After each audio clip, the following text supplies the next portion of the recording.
사도신경 신앙고백함으로 새벽기도회 시작하겠습니다. 나는 전능하신 아버지 하나님, 천지의 창조주를 믿습니다. 나는 그의 유일하신 아들 우리 주 예수 그리스도를 믿습니다. 그는 성령으로 잉태되어 동정녀 마리아에게서 나시고 본디오 빌라도에게 고난을 받아 십자가에 못 박혀 죽으시고 장사된 지 사흘 만에 죽은 자 가운데서 다시 살아나셨으며 하늘에 오르시어 전능하신 아버지 하나님 우편에 앉아 계시다가 거기로부터 살아있는 자와 죽은 자를 심판하러 오십니다. 나는 성령을 믿으며 거룩한 공교회와 성도의 교제와 죄를 용서받는 것과 몸의 부활과 영생을 믿습니다. 아멘. 찬송가 413장 찬송하시겠습니다. 413장입니다. 내 평생에 가는 길 413장입니다. 찬양하겠습니다. 내 평생에 가는 길 순탄하며 늘 잔잔한 강 같든지 큰 풍파로 무섭고 어렵든지 나의 영혼은 늘 편하다. 내 영혼 평안해. 내 영혼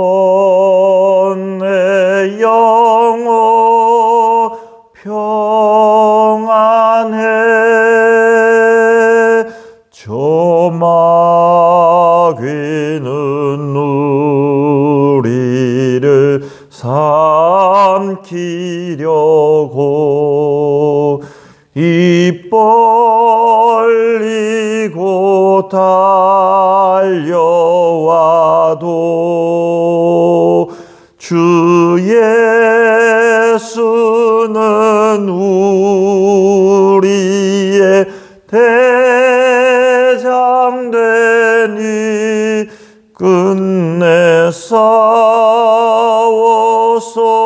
이기리라. 내 영혼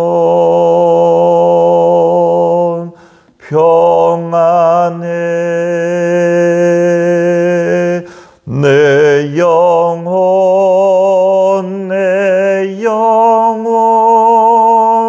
평안해. 내 지은 죄 중비 같더라도 주 예수께 달회면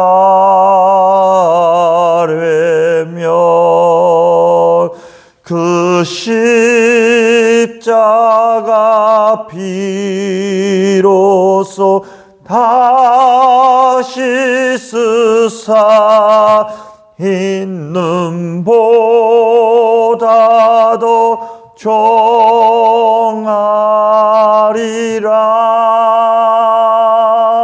내 영혼 평안해.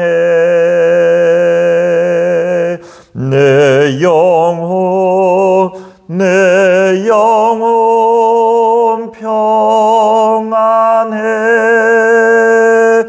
저 공중에 구름이 일어나며 큰 나팔이 울릴 때에 주 오셔서 세상을 심판해도 나의 영혼은 겁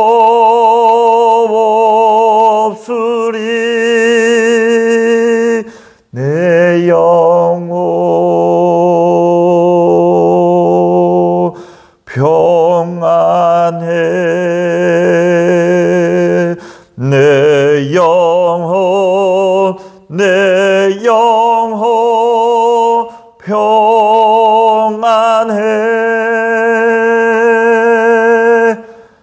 아멘.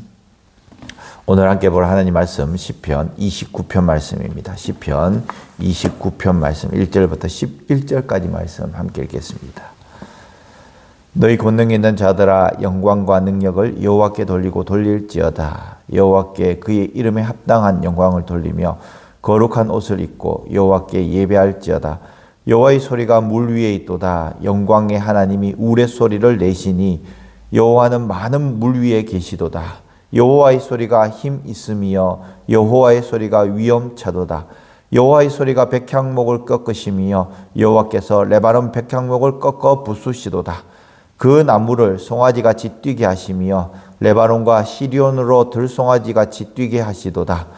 여호와의 소리가 화염을 가르시도다. 여호와의 소리가 광야를 진동하시며 여호와께서 가데스 광야를 진동시키시도다. 여호와의 소리가 암사슴을 낙태하게 하시고 살림을 맑게 벗기시니 그의 성전에서 그의 모든 것들이 말하기를 영광이라 하도다. 여호와께서 홍수 때에 좌정하셨으며 여호와께서 영원하도록 왕으로 좌정하시도다. 여호와께서 자기 백성에게 힘을 주시며 여호와께서 자기 백성에게 평강의 복을 주시리로다. 아멘. 고대부터 지금에 이르기까지 이 천둥, 번개, 폭풍이라는 것은 우리에게 두려움을 줍니다. 특별히 과거에 과학이 발달되지 않는 그 시대에 이 폭풍이나 천둥 소리, 그리고 높은 산, 또 여러 가지 자연적으로 큰 나무라든가 뭐 큰 바위라든가 이런 것들은 절을 하고 예배하는 대상이 되었습니다. 이것이 바로 샤머니즘이죠. 오늘 본문에서도 우리는 누구나 폭풍 같은 날을 지난다는 것을 말씀하고 있습니다. 갑작스럽게 좋지 않는 소리가 들리고 또 흔들리는 마음, 또 어찌할 바 모르는 그 상황. 시편 29편은 그런 날에 우리가 어디에 시선을 둘 것인가에 대해서 우리에게 분명히 가르쳐주고 있습니다. 천둥과 번개가 치는 그 폭풍을 배경으로 여호와의 음성이 우리에게 들린다라는 것을 계속해서 말씀해주고 있습니다. 오늘 본문의 메시지의 주된 목적은 이 폭풍은 크지 않고 하나님이 더 크시다라는 것을 오늘 우리에게 말씀해주고 있습니다. 시편 기자는 바다도 숲도 광야도 역사의 그 큰 물도 모두 하나님의 다스림 안에 있다. 그것을 오늘 우리에게 말씀해주고 있는 것입니다. 첫 번째로 우리가 살펴볼 것은 1절, 2절 말씀인데 영광을 여호와께 그의 이름에 합당한 영광을 돌려라. 하나님께 그 영광을 돌리는데 그 이름에 합당한 영광을 돌려라고 말씀합니다. 예배라는 것은 달라 하는 것이 예배가 아니라 예배라는 것은 먼저 드리는 것입니다. 먼저 돌려드리는 그 자리가 예배의 자리라는 것입니다. 바로 능력과 영광의 그 주인이신 하나님께 우리가 그 영광을 돌려드리는 것이죠. 그래서 오늘 이 아침에 우리는 예배로 시작을 해야 됩니다. 하나님의 이름에 합당한 그 영광. 시편은 폭풍으로 시작하지만은 우리에게 예배로 초대하고 있다라는 것입니다. 너희 권능이 있는 자들아 영광과 능력을 여호와께 돌리고 그의 이름에 합당한 영광을 돌리며 거룩한 옷을 입고 여호와께 경배하라. 그렇게 말씀하고 있습니다. 하나님께 예배하라. 그렇게 말씀하고 있다는 것입니다. 능력과 주목을 받기 쉬운 사람일수록 오히려 먼저 하나님께서 주인이라는 것을 선포하라고 우리에게 말씀하고 있는 것이죠. 집에 가장 힘이 센 사람이 누구입니까? 집에서 가장 힘이 센 사람은 아마 가장일 거예요. 아버지일 거예요. 때로는 어머니일 수도 있습니다. 아버지이든 어머니이든 혹은 부모든 그 가장이 하나님을 먼저 주인으로 섬겨야 한다는 것입니다. 그래야지 그 자녀들도 여전히 하나님을 두려워하고 하나님을 주인으로 섬긴다는 것이. 집에서 하나님을 하나님 자리에 놓지 않고 오히려 그 사람들의 발 아래 두고 부모의 발 아래 두고 좌지우지한다면 자녀들도 마찬가지라는 겁니다. 거룩한 옷이라는 것은 거칠애가 아닙니다. 거룩한 옷이라는 것은 그의 삶 가운데 함께 입고 다니는 것. 신앙과 생활이 분리된 것이 아니라, 신앙과 가정이 분리된 것이 아니라 생활과 가정과 그 모든 것이 함께 있다라는 것이죠. 오늘도 이 폭풍 같은 이 하루를 지날 것입니다. 그 첫 단추에 통제하는 것을 어디에 둘 것인가? 바로 하나님께 두라. 오늘 우리에게 말씀하고 있다는 것이죠. 3절, 4절 말씀에 보면은 하나님의 음성은 문제 밖이 아니라 그 문제 한가운데서 우리에게 외치고 계신다라는 것을 말씀하고 있습니다. 물 위에 있는 여호와의 음성. 물이라는 것은 우리에게 있어서 많은 어려움을 이야기할 수 있습니다. 그 어려움 가운데서, 그 혼돈 가운데서 여호와의 음성, 바로 큰 위엄을 이야기를 해주고 있는 것이죠. 많은 혼돈과 어려움과 위험 가운데서도 하나님의 위엄은 그 자리에 있다라는 것을 우리에게 말씀하고 있습니다. 그 폭풍 한가운데서도 여전히 하나님께서 우리와 함께 계시기 때문에 그 하나님의 음성을 들으라 말씀해 주고 있어요. 불안한 뉴스, 또 건강의 진단, 그 결과, 그 한가운데서 우리는 이렇게 외쳐야 된다는 것입니다. 주님의 음성이 이 물 위에 있습니다. 주님의 권능이, 주님의 위엄이 이 물 위에 있습니다. 그러면 문제의 크기가 아니라 하나님의 위엄이 먼저 우리 눈에, 우리의 마음에, 우리의 믿음 가운데 있다. 우리에게 말씀하고 있는 것입니다. 하나님의 음성은 우리가 튼튼하다, 믿는 것을 겸손하게 한다라고 5절에서 7절 말씀에 이야기를 하고 있습니다. 레바논의 백향목과 시련의 또 불꽃, 여호와의 음성이 그것을 꺾어버리겠다 말씀하고 있습니다. 그가 레바논을 송아지 같게, 시련을 들송아지 같게 뛰게 하시며 여호와의 음성이 불꽃을 가른다. 고대 운동의 최고의 이 건축 자재가 바로 백향목이었습니다. 이 백향목조차도 하나님께서 아무것도 아닌 것으로 바꾸신다라는 것입니다. 여호와의 소리가 화염을 가르시고 단단해 보이는 것들 한순간에 갈라놓는다. 그렇게 말씀하고 있다라는 것이죠. 오늘 이 29편의 시인은 강한 자가 이기는 것이 아니라 하나님의 음성이 이긴다라는 것을 말씀하고 있습니다. 하나님의 음성이 강하다는 것입니다. 레바논의 백향목과 그리고 시리온 그 높은 산과 그리고 그 불꽃도 하나님 앞에서 아무것도 아니다라는 것을 오늘 우리에게 말씀해 주고 있다라는 것이죠. 따라하겠습니다. 주님, 이것보다 주의 음성을 더 의지하겠습니다. 할렐루야. 이것이 무엇입니까? 내 삶의 백향목.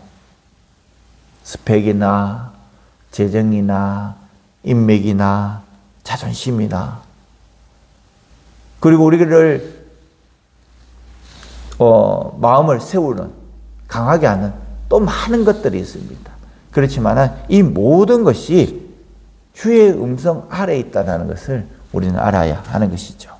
네 번째로 하나님의 음성은 메마른 광야와 깊은 내면까지도 흔들고 있다. 우리에게 말씀하고 있습니다. 8절 9절 말씀입니다. 여호와의 소리가 광야를 진동하시며 여호와께서 가데스 광야를 진동시키시도다. 여호와의 소리가 암사슴을 낙태하게 하시고 살림을 맑게 벗기시나니. 가데스는 남쪽 메마른 광야입니다. 사람의 힘으로 버티기 어려운 것입니다. 그것에서조차도 하나님의 음성이 있다 말씀하고 있죠. 암사슴이 새끼를 낳는다라고 표현되어 있는데요. 여기에 보면 암사슴이 낙태한다. 그 새끼를 낳고 새끼를 낳지 못하고 이런 것조차도 하나님의 아래 있다. 살림을 맑게 벗기신다라는 것입니다. 나무의 잎이 벗겨지듯이, 나무의 껍질이 벗겨지듯이 감춰진 민낯이 드러난다는 것입니다. 우리에게 두려움과 우리의 상처와 또 교만, 주의 음성 앞에서 다 무너지고 오히려 하나님 앞에서 새롭게 치유되는 그 역사를 오늘 말씀하고 있는 것이죠. 9절 하반절에 그의 성전에서 그의 모든 것들이 말하기를 영광이라 하리라. 영광이라 하도다. 폭풍이 멈춰서가 아닙니다. 여전히 폭풍 가운데 있지만은 우리 믿음의 사람은 하나님께 영광이라 그렇게 선포를 해야 한다는 것입니다. 최악의 날에도 왕좌는 흔들리지 않고 성도에게는 힘과 평강을 주시는 하나님이라고 10절, 11절 말씀에 말씀합니다. 최악의 말, 홍수의 날. 이 홍수의 날에 하나님께서 좌정하셨다는 것입니다. 여호와께서 영원하도록 왕으로 좌정하셨다. 우리에게 선포하고 있는 것입니다. 오늘 시편 29편 말씀은 폭풍 이야기가 아닙니다. 우리는 계속해서 우리가 가지고 있는 많은 것들, 곧 없어지는 많은 것들을 계속해서 계수하고 있습니다. 내가 이것을 붙잡으면 살지 않을까? 내가 이것을 붙잡으면 마음이 든든하지 않을까? 그런데 하나님은 말씀합니다. 아니다. 아니다. 그에게 합당한 영광을 돌려라. 우리에게 말씀하고 있는 것입니다. 폭풍이 시작되기 전 먼저 그의 합당한 이름을 돌리고 시선을 바로 하나님께 고정하고 폭풍 한가운데서도 울려 퍼지는 그 하나님의 음성을 캐치해야 된다는 것입니다. 그 음성을 들을 때에 우리에게 감춰뒀던 그 두려움과 상처들이 다 치유되는 그 출발점이 거기 있다는 것을 말씀하고 있는 것입니다. 마지막 줄은 분명히 말씀합니다. 최악의 날, 홍수의 날에도 보좌는 흔들리지 않고 주님은 여전히 왕이시고 그 왕께 백성은 힘과 평강을 주신다. 우리에게 힘과 평강을 하나님께서 주신다라고 말씀합니다. 오늘 통제되지 않는 우리 상황을 우리가 통제하려고 애쓰는 성도들이 있습니다. 하나님께서는 문제를 통제하려고 하지 말고 먼저 나에게 예배하라. 이 말씀을 우리에게 해주고 있다는 것이죠. 왕의 보좌 앞에서 힘과 평강을 하나님께서 주시겠다 말씀하고 있는 것입니다. 오늘의 선포 홍수의 때 주님은 왕이시고 여전히 나에게 힘과 평강을 주신다라고 외치면서 오늘 이 하루 살아갈 수 있는 우리 사랑하는 성도들 되시기를 주님의 이름으로 간절히 축원합니다. 아멘. 기도하겠습니다. 자비와 권능의 하나님 아버지, 오늘도 주의 이름에 합당한 영광을 돌립니다. 폭풍과 큰 물 위에도 주의 음성이 계심을 믿사오니 물결 소리보다 크신 주의 말씀을 듣게 하여 주시옵소서. 우리 안에 레바논의 백향목 같은 교만과 우리가 의지하던 것들을 꺾어주시고 가데스 광야처럼 메마른 심령을 진동시키사 감추어둔 두려움과 상처가 주 앞에서 드러나 치유받게 하여 주시옵소서. 홍수 때에도 보좌에 앉아 계신 주님을 바라봅니다. 우리의 가정과 일터와 교회를 다스려 주시고 질병과 염려와 관계와 생계의 파도 속에서도 주님은 왕이십니다. 고백하며 선포할 수 있도록 우리의 마음 가운데 믿음을 허락하여 주시옵소서. 약속하신 그대로 오늘 우리에게 힘과 평강을 부어 주실 줄 믿습니다. 목자 되신 주님, 약한 자를 품어 안아 들어올리듯이 우리 공동체를 들어올려 주시옵소서. 이번 한 주간 문제 해결보다 하나님의 임재를 먼저 구하게 하시고 주의 음성에 빠르게 순종하는 발걸음 되게 하여 주시옵소서. 다음 세대와 병중에 있는 성도들, 사역의 현장과 선교지에서도 같은 평강을 흘려 보내주시고 어디서든지 주의 통치가 드러나게 하여 주시옵소서. 예수 그리스도 이름으로 기도합니다. 아멘. 하늘에 계신 우리 아버지, 아버지의 이름을 거룩하게 하시며 아버지의 나라가 오게 하시며 아버지의 뜻이 하늘에서와 같이 땅에서도 이루어지게 하소서. 오늘 우리에게 일용할 양식을 주시고 우리가 우리에게 잘못한 사람을 용서하여 준 것 같이 우리 죄를 용서하여 주시고 우리를 시험에 빠지지 않게 하시고 악에서 구하소서. 나라와 권능과 영광이 영원히 아버지의 것입니다. 아멘. 계속해서 기도하시기 바랍니다.